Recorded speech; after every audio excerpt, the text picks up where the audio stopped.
est-ce que Dieu exauce vos prières? Quelles sont les conditions pour que Dieu exauce vos prières? Est-ce que Dieu a toujours exaucé vos prières?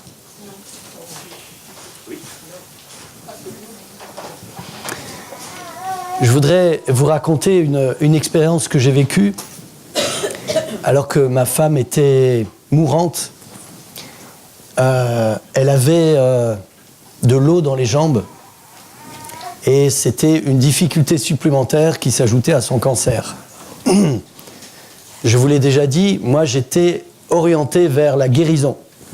Je priais le Seigneur, j'ai prié le Seigneur, j'ai prié le Seigneur. J'ai endurci mes genoux, comme je vous l'ai dit, j'avais de la corne sur les genoux comme sous les pieds, tellement j'ai passé du temps à prier. Et ce n'était pas un problème pour moi.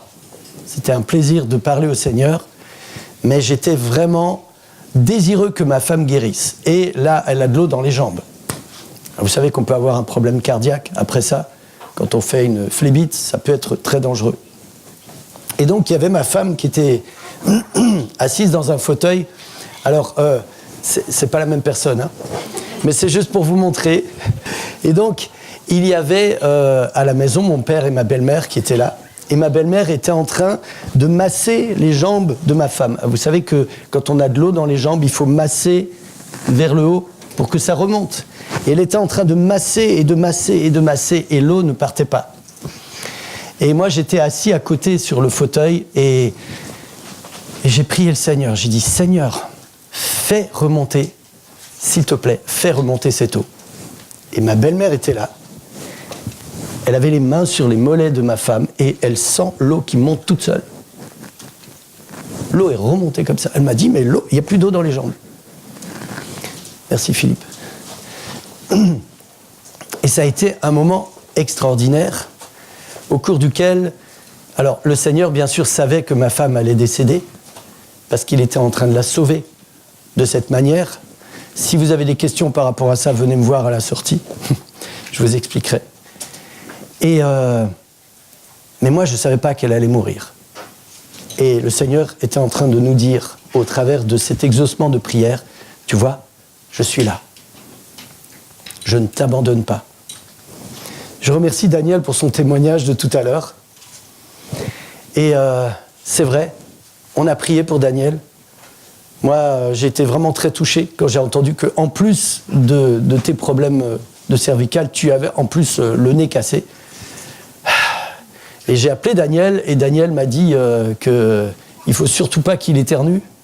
Vous imaginez, hein? Et aujourd'hui, tu es là. Moi, je remercie le Seigneur. Le Seigneur est là à chaque instant de notre vie, et parfois, nous sommes devant ces questions. Est-ce que Dieu va exaucer ma prière? Qui a déjà vu le Seigneur ne pas exaucer sa prière? On peut voir les mains? Moi, je lève la main. Est-ce que ça vous est arrivé de prier pour quelque chose et le Seigneur ne répond pas à la prière que vous lui faites? Bien sûr que ça arrive. Alors, quelles sont les conditions pour que Dieu exauce nos prières? Vous verrez, ce matin, on va prendre des textes bibliques et la Bible nous montre que par rapport à l'exaucement des prières, on a une manière qui est un petit peu faussée parfois d'attendre la réponse de Dieu. Je vous invite à prendre ce texte qui se trouve dans 2 Chroniques 7, verset 14. Vous connaissez ce texte, je suis certain que vous connaissez tous ce texte. Mais on va le lire ensemble quand même. C'est à l'époque de la dédicace du temple par Salomon. Voilà, 2 Chroniques 7, verset 14. En plus, il est facile à se rappeler parce que c'est 7, et puis vous faites 2 fois 7. Voilà. Donc, 2 Chroniques 7, 14. Et c'est Dieu lui-même qui dit à Salomon, « Si mon peuple », ça commence par un « si ». Quand vous avez un « si » en début de phrase, ça évoque quoi? Une condition. Donc, « Si mon peuple, sur qui est invoqué mon nom, s'humilie, prie et cherche ma face, s'il se détourne de ses mauvaises voies, je l'exaucerai des cieux, je lui pardonnerai son péché et je guérirai son pays. » Alors, mode d'emploi pour l'exaucement de la prière, je vous écoute. Premièrement, Je vous écoute. S'humilier, prier, chercher la face du Seigneur, se détourner de ses mauvaises voies. Voilà. Vous avez 4 éléments. 4. Et je vais vous dire, si vous suivez cette voie-là, vous n'aurez pas les réponses que vous attendez. Parce qu'il manque quelque chose. Vous avez oublié un élément. Vous avez oublié un élément qui est marqué dans le texte. Un élément qui est marqué dans le texte et qui est fondamental. Et si vous oubliez cet élément-là, vous êtes à côté. On l'a dit, cherchez. Oui, tu peux répéter? Si mon peuple qui porte mon nom s'humilie. Mais le préalable, c'est que Dieu dit à son peuple, tu portes mon nom. Qu'est-ce que ça sous-entend? Je suis son enfant. Je suis son enfant. Oui. Si je suis son enfant, je suis aussi son fils, sa fille, mais son héritier. D'accord? Je suis aussi quelqu'un qui lui ressemble. Je suis aussi bien-aimé de lui.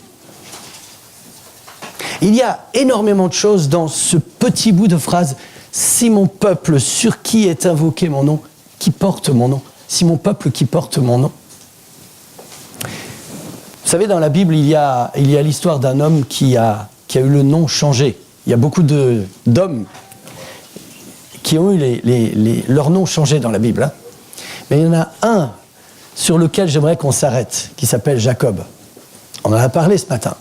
Jacob, ça veut dire le trompeur, le supplanteur. Celui qui prend la place de l'autre, celui qui vole, celui qui extorque. Jacob va avoir son nom changé à un moment donné de son histoire. Et c'est un moment précis, c'est pas n'importe quand, c'est un moment précis. Jacob part de sa famille. Il part de sa famille pour une raison. On l'a vu ce matin à l'école du sabbat. Il part de sa famille parce qu'il a volé le droit d'aînesse à son frère et la bénédiction qui était réservée à Ésaü, son frère. Ésaü est dans une telle colère, et je vais paraphraser le texte. Il s'adresse à Jacob et lui dit « Papa meurt, je te tue. Ton compte est bon. » Donc maman Rebecca prend son fils Jacob et lui dit « Va-t'en, c'est dangereux pour toi ici. Va chez ton oncle Laban, loin d'ici, comme ça tu seras en sécurité. » Et Jacob s'en va. Jacob part sans rien. Et il va passer une nuit. Le texte nous dit qu'il va prendre une pierre comme oreiller. Ça m'a toujours frappé ça, parce que je ne me verrais pas prendre une pierre comme oreiller. J'aurais pris un peu d'herbe ou un mode de terre, mais pas une pierre, ça devait être drôlement dur. Mais Jacob va dormir sur cette pierre, et pendant la nuit, il va rêver, et Dieu va se révéler à lui, et va lui montrer cette échelle dont le sol touche la terre, et qui va jusqu'au ciel, et où les anges montent et descendent pour servir l'humanité, et entre autres, lui. Et cette échelle représente Jésus, on le sait. Quand Jacob se réveille, il va s'adresser à Dieu. Je ne sais pas si vous vous souvenez de ce qu'il lui dit, mais il lui dit quelque chose de très particulier. Il lui dit, après avoir fait ce rêve, « Si tu es mon Dieu, si tu m'accompagnes, si tu me protèges, alors tu seras mon Dieu. » Alors que Dieu vient de lui dire qu'il le protège, qu'il est avec lui. Mais Jacob, il est là en train de dire, « Si tu es mon Dieu. » Si vous prenez le texte de 2 Chroniques 7, verset 14, et que vous omettez la première partie, vous allez faire comme Jacob, qui dit à Dieu, « Si tu es mon Dieu, si tu me protèges, si tu me fais du bien, alors je t'accepte dans ma vie, tu seras mon Dieu, et je serai ton enfant. » Alors, vous pourrez toujours vous humilier, vous pourrez toujours prier, vous pourrez toujours chercher la face de Dieu, et vous détournez de vos mauvaises voies. Si vous partez du fait que Dieu n'est pas votre Dieu, et que vous ne portez pas le nom de Dieu, vous aurez beau faire, vous aurez beau prier, je peux vous dire une chose, Dieu va probablement exaucer certaines de vos prières parce qu'il vous aime, mais vous ne serez pas en relation avec Dieu. Et c'est ça le plus important. Et Jacob va passer sa vie, il va passer du temps, plusieurs années chez Laban, son oncle. Il va ressortir de là avec de grandes richesses, des troupeaux. Et je vous invite à prendre le texte de Genèse 32, où nous retrouvons Jacob qui est sorti de chez lui, de chez son oncle. Et il dit, il s'adresse à Dieu à un moment donné, mais je vais d'abord vous le remettre dans le contexte. Donc Jacob repart de chez son oncle et il veut retourner chez lui. Parce que le Seigneur lui a dit, tu peux retourner chez toi. Le problème, c'est que Jacob est parti de chez lui avec un problème. Ésaü. Le problème s'appelle Ésaü. Le problème s'appelle, j'ai volé mon frère, j'ai trompé mon frère et j'ai pas réparé. Le problème est que quand Jacob va revenir, il ne sait pas comment Ésaü va réagir. Mais il rentre. Alors, comme il n'est pas tout à fait sûr, il envoie 2 messagers vers Ésaü avec des présents, des cadeaux, des brebis, des bêtes, et voilà. Et il dit à ses serviteurs, surtout, quand vous parlez à Ésaü, appelez-le mon Seigneur de ma part, et dites bien ton serviteur Jacob. Donc vous voyez que Jacob s'humilie. Il le fait. Et il dit à Ésaü, voilà, est-ce que je peux trouver grâce à tes yeux ? Est-ce qu'on peut parler ensemble ? Est-ce qu'on peut faire en sorte que ce problème puisse être réglé ? En gros. Et quand les 2 serviteurs reviennent, vous savez ce qu'ils disent ? Ils disent à Jacob, oui, Ésaü vient vers toi, avec 400 hommes armés, et ils vont te faire ta fête. Ésaü est toujours en colère. Ésaü veut réparation. Dites-moi, lorsqu'on a été injuste avec vous, est-ce que vous ne voulez pas réparation ? Que les choses soient remises en place correctement ? Imaginez qu'on ait dit toutes sortes de choses sur votre compte. Est-ce que vous ne voudriez pas qu'on rétablisse la vérité et qu'on dise ce qu'il en est vraiment ? Tout le monde veut ça. Et Ésaü veut ça, tout simplement. Donc il va vers son frère. Et là, Jacob va passer un mauvais moment. Parce qu'il va se retrouver tout seul devant son frère qui revient. Et il a peur. Pire que ça, il est angoissé. Parce que le souvenir de sa tromperie, le souvenir de son mensonge, le souvenir de son péché lui revient. Et là, il se dit, c'est une chose qu'Ésaü revienne pour me faire payer, mais j'ai des innocents avec moi, j'ai mes femmes et mes enfants, et eux aussi, ils vont payer. Et vous savez, Jacob va porter le poids terrible de son péché sur lui, et il va être là. La nuit tombe, il a organisé tout ce qu'il a, tout ce qu'il possède, de telle sorte que lorsqu'Ésaü va venir, imaginez, je suis Ésaü qui revient, et toi, tu me donnes des agneaux. Tu me donnes des agneaux et tu dis, voilà, mon Seigneur Ésaü, voilà, de la part de ton serviteur Jacob. Et toi, tu dis la même chose, toi, tu dis la même chose, toi, tu dis la même chose, et la même chose, et la même chose. Et quand Ésaü vient vers Jacob, Ésaü ne reçoit que des cadeaux de Jacob. Parce que c'est une manière pour Jacob de dire à Ésaü, je te donne tout. Et Jacob est prêt à tout donner à Ésaü, pourvu qu'il ait la vie, et pourvu que sa femme et ses enfants soient laissés en vie. Jacob a peur, et il donne tout.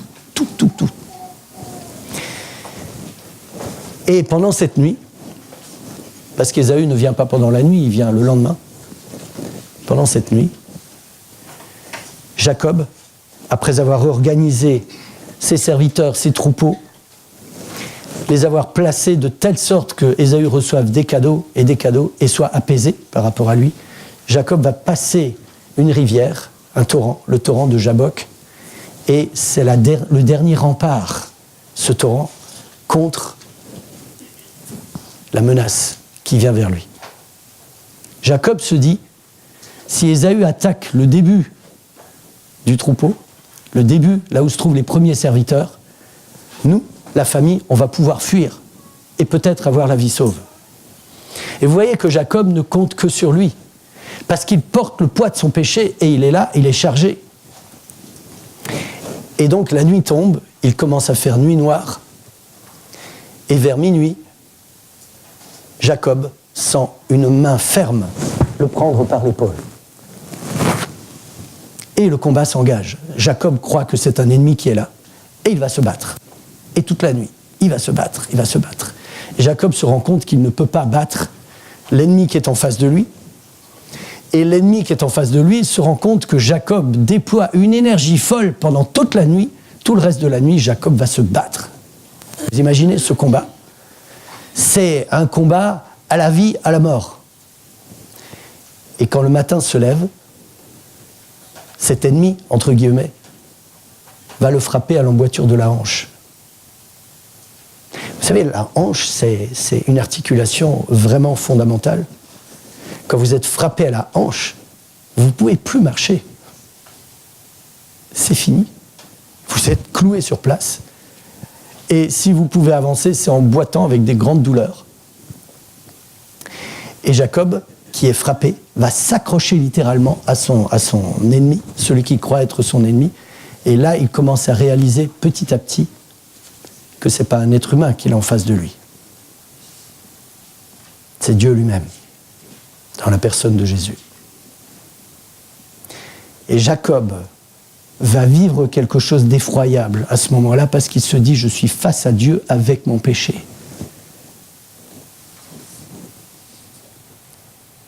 Et Jacob réalise qui il est. Jacob réalise la noirceur de son cœur. Jacob réalise à quel point il a besoin du pardon de Dieu lui-même. Et il s'adresse à Dieu.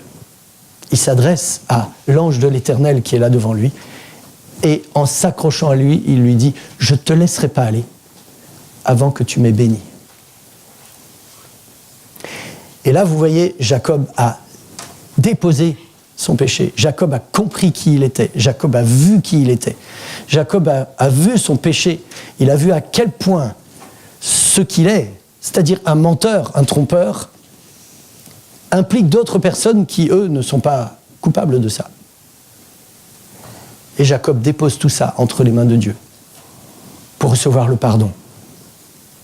Je pense que Jacob a dû pleurer beaucoup à ce moment-là, parce qu'il était extrêmement touché par ce qu'il était, parce qu'il voyait en lui, et par ce personnage qui était devant lui, qui aurait pu le tuer comme ça. Et il se rend compte que ce personnage-là, ce Dieu-là, l'aime et est prêt à lui pardonner. Et c'est pour ça que Jacob dit « Je ne te laisserai pas aller sans que tu m'aies béni. » Et à ce moment-là, l'ange de l'Éternel va lui dire quelque chose qui va transformer complètement sa vie. Il va lui dire désormais, ton nom ne sera plus Jacob, le menteur, mais tu seras appelé Israël, prince de Dieu. Celui qui se bat avec les hommes et avec Dieu et qui sort vainqueur. Attention, le texte ne dit pas celui qui se bat contre Dieu et contre les hommes. Non, avec Dieu et avec les hommes et qui sort vainqueur. Qu'est-ce qui a donné la victoire à Jacob ? Vous pouvez me dire ? Quelle a été sa lutte ? Vous pouvez me dire ? C'est pas l'endurance. Ça, sa sincérité. Et dans sa sincérité, qu'est-ce qu'il a vécu ? Vous savez ce qu'il a fait, Jacob ? Il a accepté de regarder ce qu'il était devant Dieu. Il a accepté d'abandonner ce qu'il était entre les mains de Dieu. Et il a accepté le pardon de Dieu. C'est ça, la victoire de Jacob. Ça, c'est la victoire de Jacob. C'est une victoire extraordinaire. Parce que vous voyez, Jacob n'a pas lutté pour battre, il a lutté pour reconnaître ce qu'il était, parce que c'était difficile pour lui de voir ce qu'il était. Il a lutté pour accepter de déposer son péché entre les mains de Dieu, de l'abandonner et de pouvoir être enfin libéré. Enfin libéré. Vous savez, à ce moment-là, il y a comme un poids énorme qui s'enlève des épaules de Jacob. Il a mal à la hanche, mais enfin il respire. Enfin il est dégagé de cette terreur qu'il avait par rapport à Ésaü. Si vous lisez le texte, vous vous rendez compte dans Genèse 33, vous lisez le texte, vous vous rendez compte que Jacob va à la rencontre d'Ésaü devant tout le monde. Il ne reste pas derrière en tremblant, il va devant tout le monde et en boitant. Pourquoi ?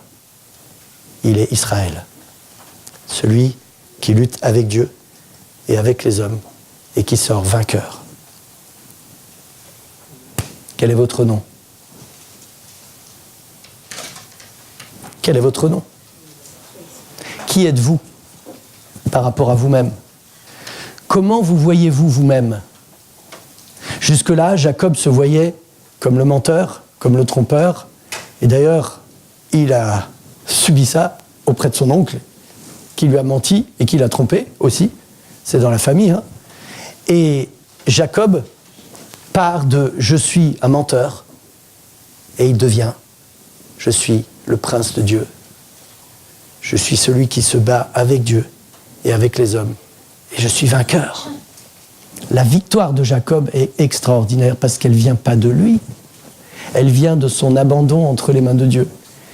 Elle vient de sa sincérité, son honnêteté qui dit « voilà ce que je suis. Voilà ce que je suis. Voilà ce que j'ai fait. Voilà quelle est ma vie. » Et elle vient de son désir d'être pardonné par Dieu. « Je ne te laisserai pas aller, que tu m'aies béni. » Et vous savez, quand on reprend le texte de Chroniques, 2 Chroniques 7, verset 14, le texte dit « Si mon peuple », c'est une condition. Remarquez bien, Dieu dit à Salomon « Si mon peuple », déjà là, Dieu appelle le peuple d'Israël « mon peuple ». Si mon peuple qui porte mon nom. Et ça, c'est le préalable. Qui êtes-vous ? Êtes-vous le peuple de Dieu ? Êtes-vous Jacob ou êtes-vous Israël ? Êtes-vous celui qui lutte avec Dieu et avec les hommes et qui sort vainqueur ? Êtes-vous celle qui accepte de reconnaître ce que vous êtes, qui pleure sur sa situation et qui demande à Dieu le pardon que vous allez recevoir. Et il y a une chose qui se passe, c'est que, vous savez, la victoire de Jacob, c'est aussi d'avoir reçu, enfin, l'exaucement de sa prière. Tout à l'heure, on a dit que 2 Chroniques 7, verset 14, était un texte qui nous donne le mode d'emploi pour être exaucé dans nos prières. Le préalable, c'est que je sois Israël. Mais je ne peux pas être Israël avant d'avoir reconnu que je suis Jacob. Que moi aussi je suis menteur. Que moi aussi je suis trompeur. Que moi aussi je suis pécheur. Et que moi aussi je suis perdu dans mon péché. Vous savez, l'une des prières que nous pourrions faire et que Dieu va exaucer à coup sûr. Vous pouvez être sûr que Dieu exauce cette prière. Et d'ailleurs, il y a toutes sortes de prières que Dieu exauce à coup sûr. Nous pourrions demander aujourd'hui au Seigneur, Seigneur, montre-moi mon péché. Ouvre-moi les yeux.